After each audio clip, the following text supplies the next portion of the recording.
From the headquarters of Telesur English in Quito, Ecuador, this is From the South, and I am Sweeney Gray.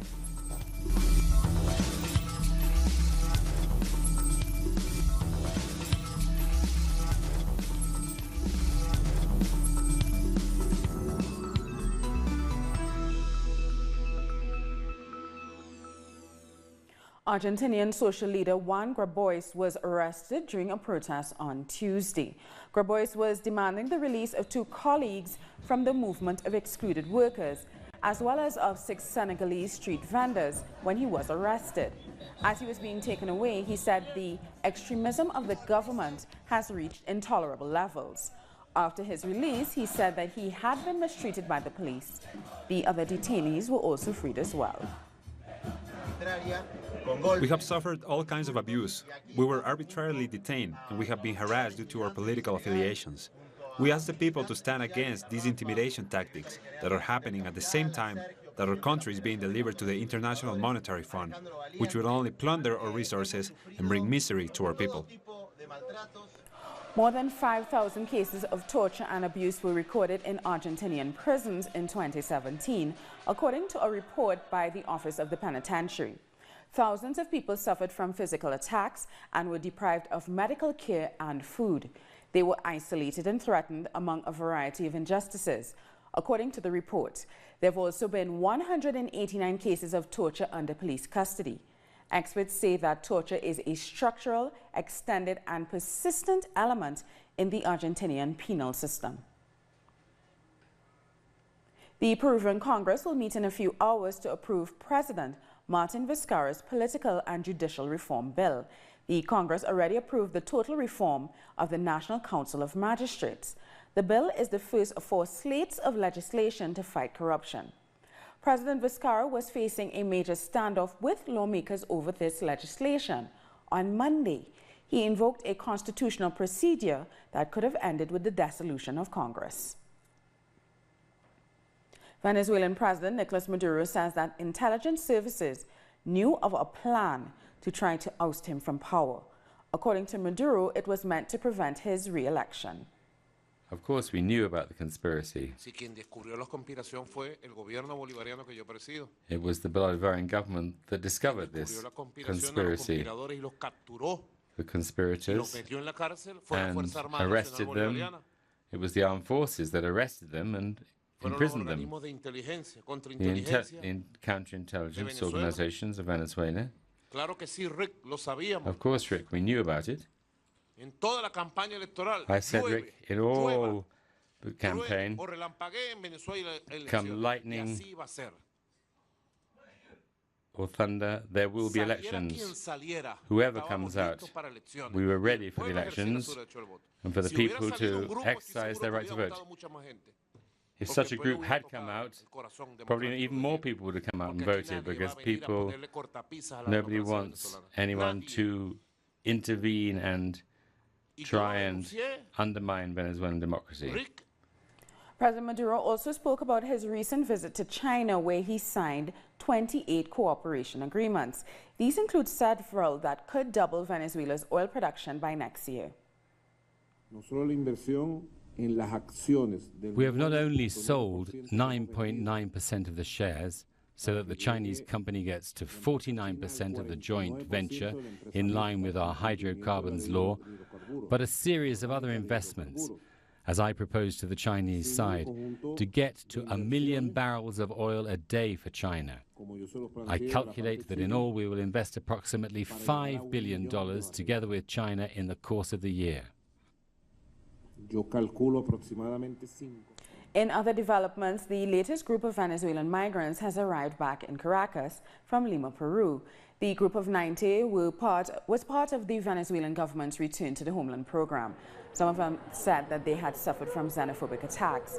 Others just said they hadn't been able to find a job and that life was too expensive. Over 3,000 Venezuelans have now chosen to return home under the program. Costa Ricans are asking for tighter controls on borders, but human rights defenders are worried this could fuel discrimination in the country. Violent protests took over the streets of San Jose. Xenophobic groups are asking that borders be controlled and that the government stop receiving migrants. They say their concerns are over jobs and safety. We are not against foreigners or immigrants. We are not xenophobic or racist, but we are against crime and criminals. We are against people coming to steal. We have enough criminals as it is. Now we have to burden ourselves with other countries' problems. They are irresponsibly letting people in when our unemployment rate is already at 10.5%. It's against common sense to receive so many people when our economic situation is so poor. Even mayors of border towns have asked for higher control. We care about border control. We need more manpower. We live in peace with our neighbors, but we must lawfully protect our borders. Human rights defenders are worried about the rise in xenophobic discourse, something which hadn't been seen before in the country at such a large scale. The violent discourse is becoming noticeable on a physical level. In the last protests we had in San Jose, some Costa Ricans actually attacked a group of foreigners. Protests against migrants on the streets, in social media, and even by some authorities are not being recognized by migration services, who proclaim that xenophobic rhetoric is decreasing. The number of pro-migrant organizations are higher than those who have attacked these groups. Costa Rica deems itself as a multicultural country, and migration has always meant a lot for arts, education, sports, and society in general. Staying in Costa Rica, marches are continuing against the tax reform bill proposed by the government. During the second week of union-led strikes, fears of fuel shortages caused long lines at gas stations. Many roads remain blocked, mainly in the province of Limón, where unions led fresh protests on Tuesday. We'll take a short break now. More news in a minute.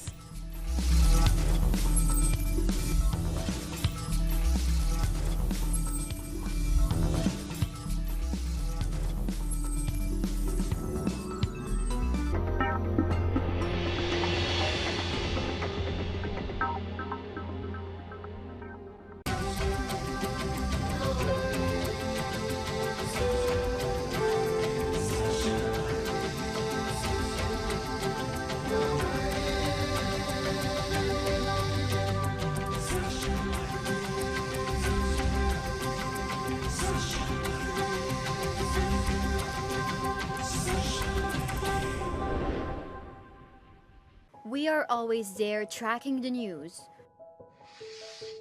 We seek equality. We defend the truth. It's a hard job, but we are not alone. We count on a new ally.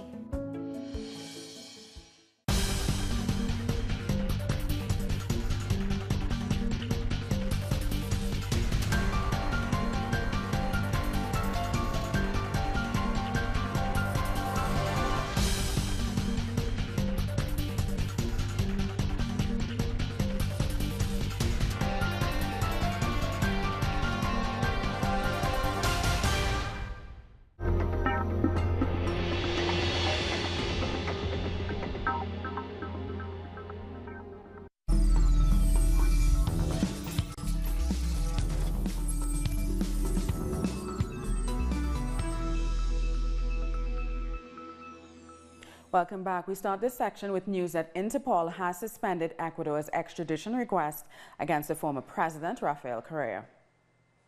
A criminal court in Quito must decide whether former President Rafael Correa, who lives in Belgium, should stand trial for the kidnapping of former lawmaker Fernando Balda, a crime for which the former president cannot be judged in absentia. Correa's lawyer says he believes the legal process in Ecuador violated the former president's fundamental rights. He insists there is no evidence against his client. It seems to me that the prosecution wants to play the surprise again. But the only thing this shows is weakness, the insecurity of an accusing body that has no basis to carry out its accusations. This shows there is no reason to continue with this process. The hearing continues Friday afternoon, but international observers leave Friday morning. Antonio Ingroia was invited to observe by Korea's defense. He weighed in on the situation. What I have seen today, I have never seen anywhere else in the world.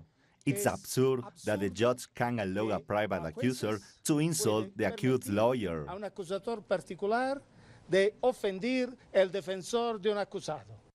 Meanwhile, on the same day in Geneva, before the UN Human Rights Council, Ecuador's former Foreign Affairs Minister denounced the collapse of the rule of law in Ecuador, the illegal intervention in key state institutions, and the dismissal of the Constitutional Court as a part of a strategy to persecute political opposition. A bus accident in the south of Ecuador left 12 dead and 27 injured on Tuesday. The bus careened off a cliff early Tuesday morning. The exact cause of the accident is still unknown. According to Ecuador's foreign ministry, 15 Colombians and 4 Venezuelan citizens were among the passengers. The wave of violence gripping Mexico seems to have no end. On Tuesday, 9 people were murdered in the state of Acapulco. Authorities were particularly alarmed by the discovery of plastic bags containing severed body parts and 2 human heads. They also noted the execution of 3 different merchants by armed civilians. The bodies found on Tuesday were all male and had suffered various gunshot wounds. The motive is still unknown.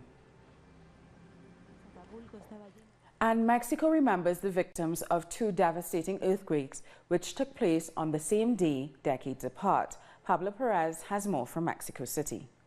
Today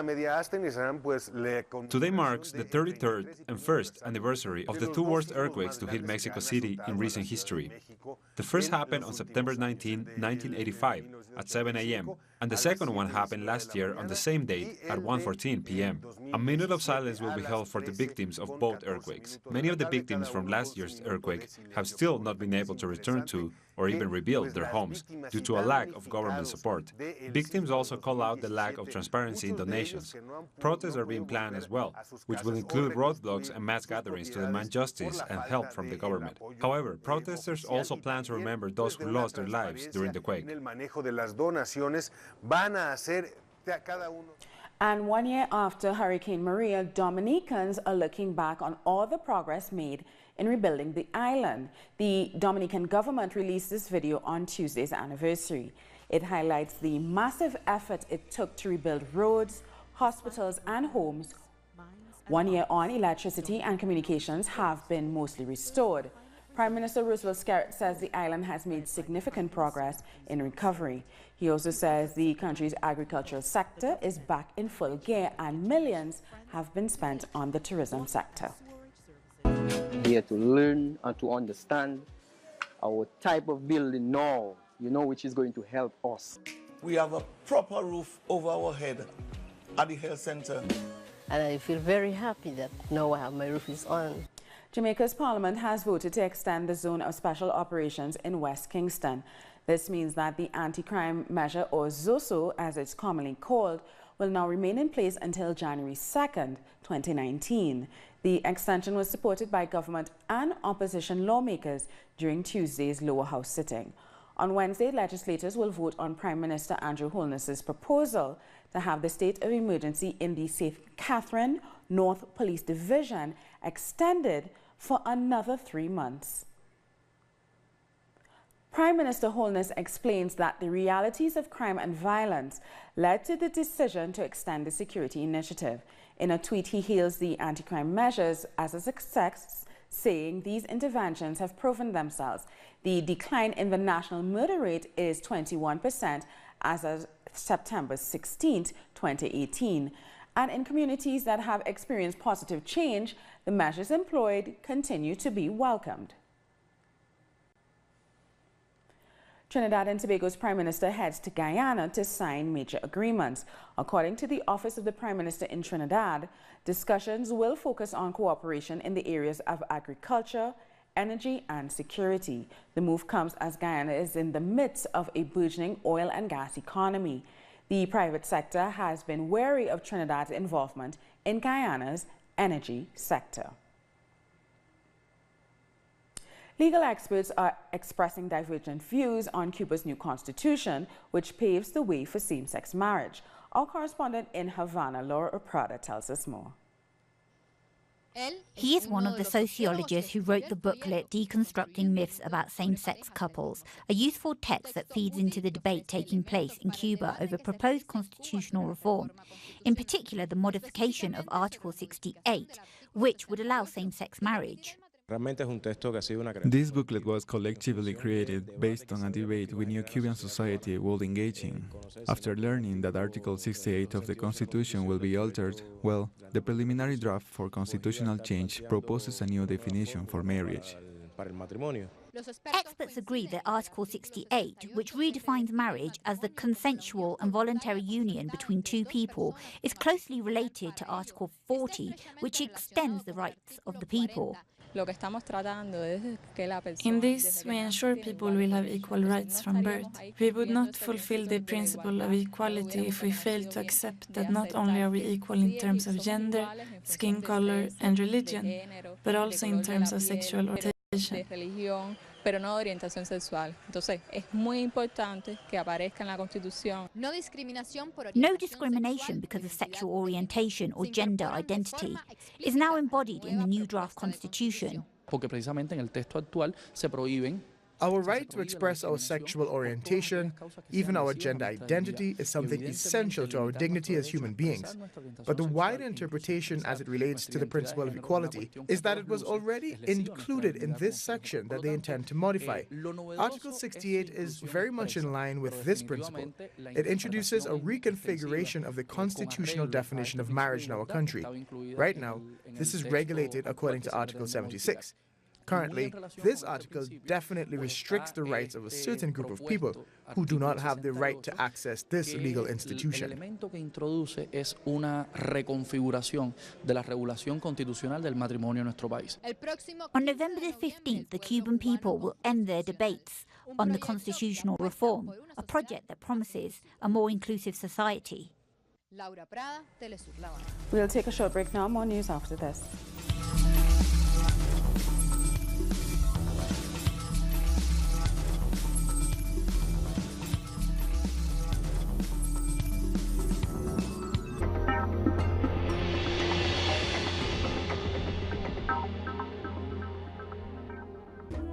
An occasion to enjoy the cultural diversity that defines our South American essence. Come along to find out the story behind these personalities, traditions, and artistic expressions that unite us as a whole. Real Lives. Saturdays, only on Telesur. We are present at every event where our nations are staring. We believe in a new global vision, united in every broadcasting. We keep expanding our horizons and working on a closer and better communication. Now, in Grenada, Telesur, the news source from South America and the Caribbean.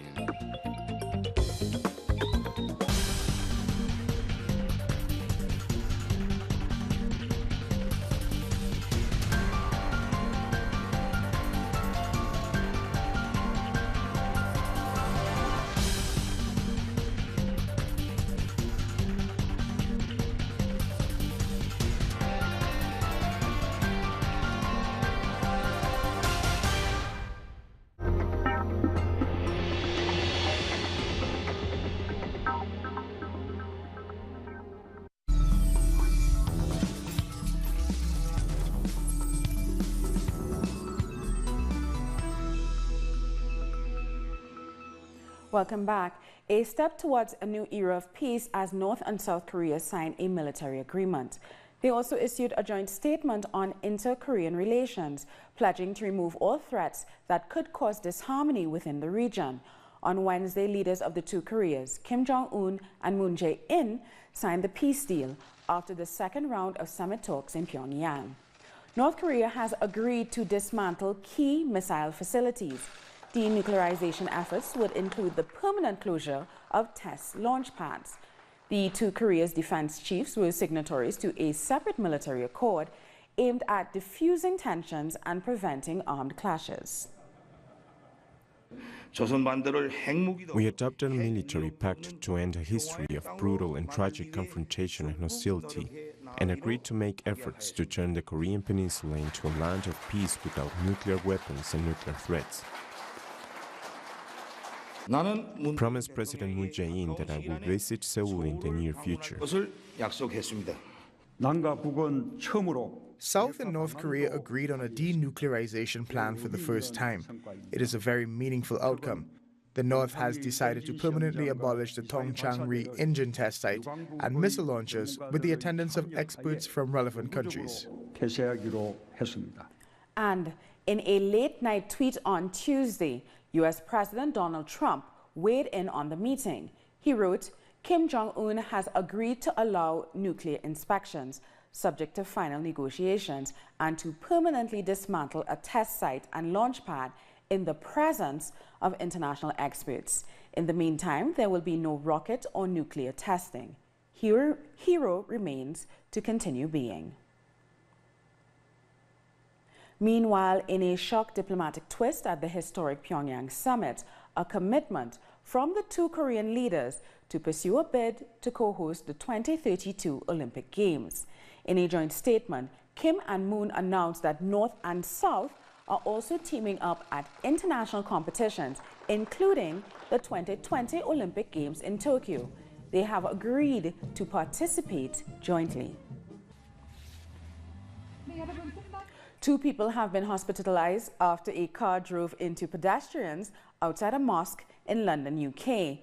The car reportedly failed to stop at the site in Crinklewood. Eyewitnesses say that the driver was heard chanting anti-Islamic statements. Although police say they aren't treating it as a terror-related incident, the possibility of it being a hate crime hasn't been ruled out. An Italian missionary has been kidnapped in Niger, Africa. A government spokesperson confirmed that Catholic priest Luigi Macali was abducted on Monday. According to eyewitnesses, a gang broke into his home opposite the church and took him. He is the latest victim of foreign worker abductions. A wave of violence in the Ethiopian capital of Addis Ababa has killed 23 people so far, has forced others to flee. Over the last week, a spate of violence incidents involving armed groups has stoked ethnic tensions. One woman's son was kidnapped when men carrying machetes and guns raided her home. She is now living in a youth center, not knowing the whereabouts of her son. Dozens of protesters have been injured in clashes with Israeli forces. Here's more on that and a look at some of the other stories making headlines around the world. 2 Palestinians have been killed and over 40 wounded by Israeli forces during a protest in the Gaza Strip on Tuesday. The Palestinian Health Ministry confirmed the news. Demonstrators dodged gas bombs as they ran away amid the smoke while throwing rocks toward the Israeli security fence. We are revolting today and every day, and we continue despite our wounds and pain. Despite our injuries, we will get our rights even off their nose. We are the people who nobody can make conspiracies against. What has been taken by force can be returned by force. A family including an 8-month pregnant mother have been rescued from extreme flooding caused by Hurricane Florence. They've been holding into trees with their dog for 4 hours when they were finally rescued. Environmental activists living in Hambach Forest in Germany demonstrated against forced evictions, want to clear the area of 3 houses so they can expand their open-pit coal mine. The occupation of the forest began in 2012 to prevent RWE cutting down more trees. The company plans to resume its operation in October. Day 2 of the Congress of South African Trade Unions wrapped on Tuesday. Brian Malanga from Moham Media was there and he gives us the details. Top of the agenda today was once again that topic that I introduced yesterday, the issue and the notion of gender equality. And it is interesting to note that as we have, and as the Congress has this conversation around gender equality, the conversation is around saying no to unfair treatment, no to discrimination, and it is even brought into the whole conversation and debate what we might consider as sexual minorities, and this is the LGBTIQ community. And it's very important to note that the 13th conference is actually saying there will no longer be tolerated any form and shape of any discrimination within the Congress, within the Federation, and within all of its alliance partners. Then connected to that is the whole notion of empowerment of women. And we saw that very clearly today, where we have one female candidate who went unopposed and who's going unopposed in this battle for leadership. She is the first, she's going to be the first in South Africa. She's also going to be the first on the continent who is going to be the head of a trade union federation. We thank Brian for that report. A gender-neutral African-American poet is the new winner of the Ford Prize for Poetry. Dana Smith, who prefers to pronounce they and them, is at 29 the youngest winner of the most prestigious prize in poetry.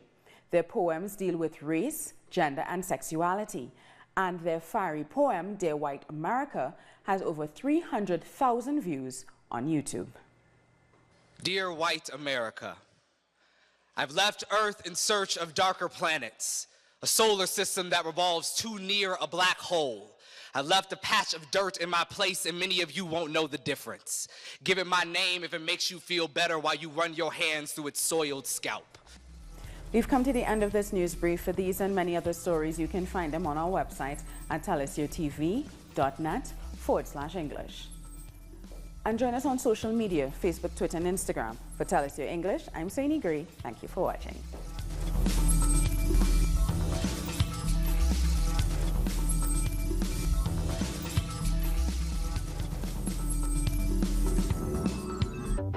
With developing events,